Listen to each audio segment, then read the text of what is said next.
Hi, my name is Suzanne Mondoux, and I'm the author of Anuk Book of Words, and we are on now day 17 of the reading. And Anuk Book of Words is the second book in the series, The Adventures of Anuk, the First Sleep.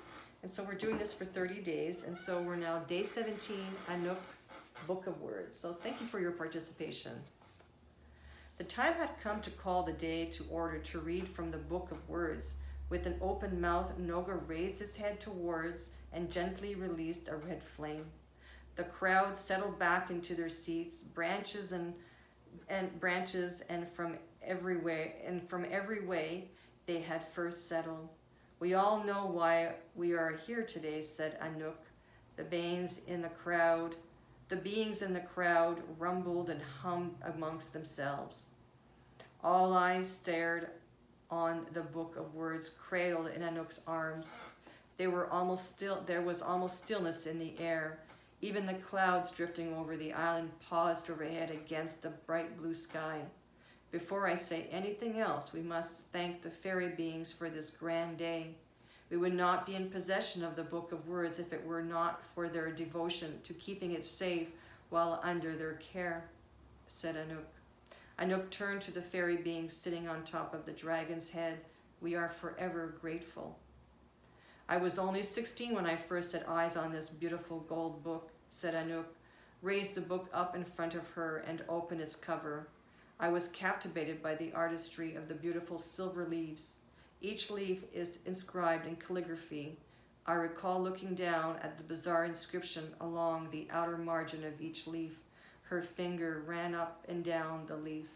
I remember seeing the words, understanding and being able to read each letter, but I could not comprehend the poem she pointed. It was as though words were just dropped here and there. I believe there was an attempt to make sense of the words, yet there was not a hint of where to place each word. She smiled at Kinkajou.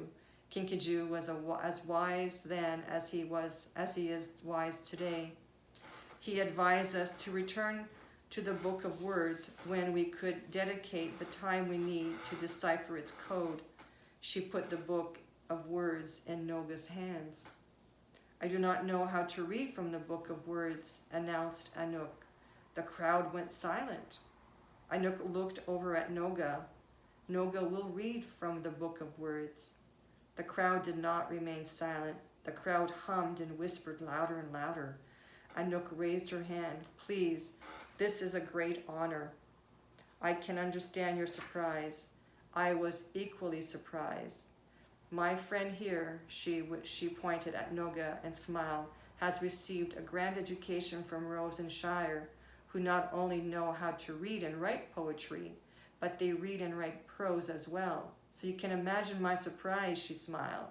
After the celebration, I will begin my lessons on how to read and write prose from Noga. We will also have classes for everyone else as well. Until I've mastered this skill, Noga will do us the honor. So this is the end of day 17, Anuk Book of Words. And tomorrow, we will continue with day 18 tomorrow. So thank you for your participation. And my name is Suzanne Mondoux.